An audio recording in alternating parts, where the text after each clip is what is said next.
Good morning. Can you hear me okay? Good morning, everyone. It sounds like my mic is working okay, and you can all hear me. Hi, I'm Rachel Burley, and I'm the Publishing Director for BioMed Central, and I just would like to welcome you here today to the Welcome Collection. Thank you very much, everyone, for joining us for this SpotOn conference.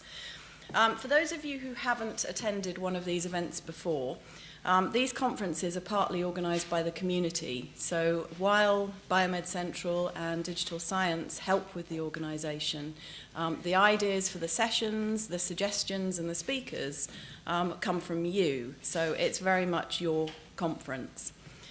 Our theme for this year, as you may have noticed, is what might peer review look like in 2030.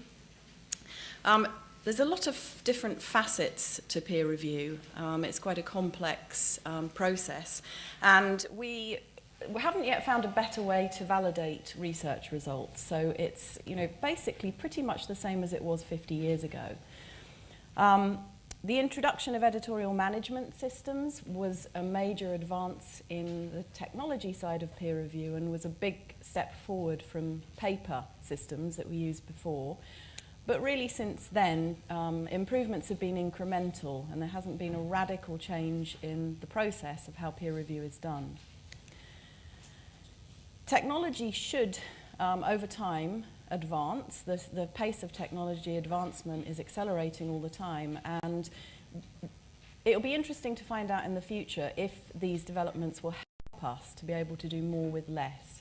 So are there ways that we can continue to have growing research output as we have now, and yet be able to manage it more efficiently and faster and make the publication process much smoother?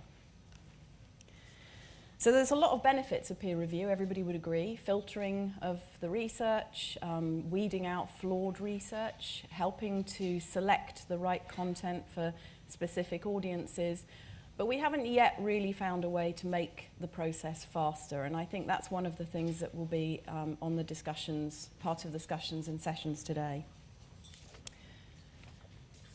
So there's a few different emerging models for peer review. BioMed Central have now 70 journals with an open peer review model.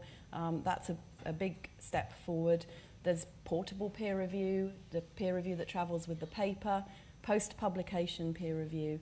But I think a lot of us stakeholders in scholarly publishing believe that actually the future solutions may be better, and also that they may be radically different to what we have now. So with that in mind, we've organised a range of sessions today which are really exciting. I hope you've had a chance to have a look at the programme.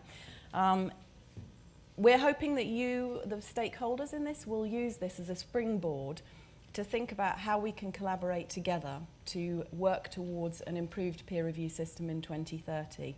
So there's many in the room who are funders, we have researchers, people working in publishing, bloggers, journalists. So this group of people here can play a major role in helping to think innovatively about what peer review might look like by 2030.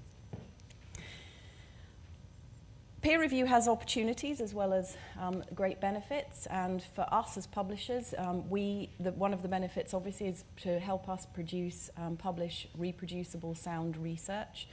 It's also of benefit to peer reviewers themselves, gives early career researchers a chance to collaborate with their peers and to learn and benefit from their knowledge and experience. So with the sessions today, we really want to help look at and examine improving peer review. How can we make sure that peer review is robust? Are there ways for all of us to work together to make it more ethical and transparent? Is it possible that peer review in the future could transform completely? Could it become less of an elective, a selective process, and much more of a crowdsourcing effort? What will the preprint world look like with peer review? Preprint servers are becoming increasingly popular in the future. If all research is published first on a preprint server, what does that mean for peer review? And then artificial intelligence, and we have a really interesting session later on today, thinking about could artificial intelligence be transformative for peer review? So before we go into the sessions, we wanted to warm you up this morning with a session on poetry. I'm going to hand over shortly, not just yet, to Dr. Sam Illingworth and Dan Simpson. Sam and Dan, who are in the front row here, and they're going to take us through some peer-reviewed poetry.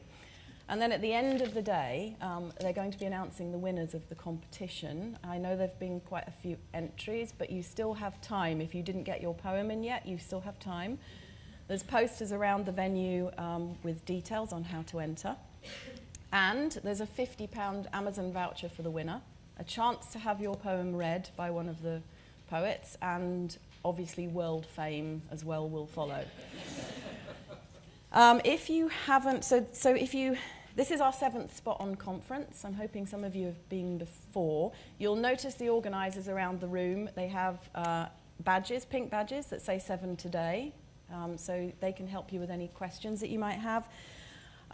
You'll also find that you have a goodie bag, and in your goodie bag are these paddles, which you can, when invited during the sessions by the panel, you can reject or accept proposals.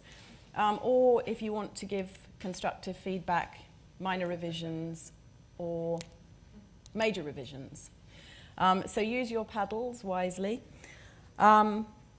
We're planning to finish at 4:30 today. So it is, of course, Bonfire Day, Fireworks Day. So at 4:30, we're hoping you have a chance to go off to a fireworks display.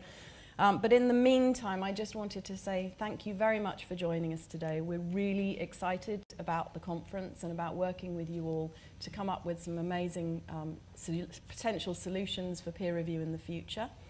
And don't forget to tweet using hashtag SpotOn16.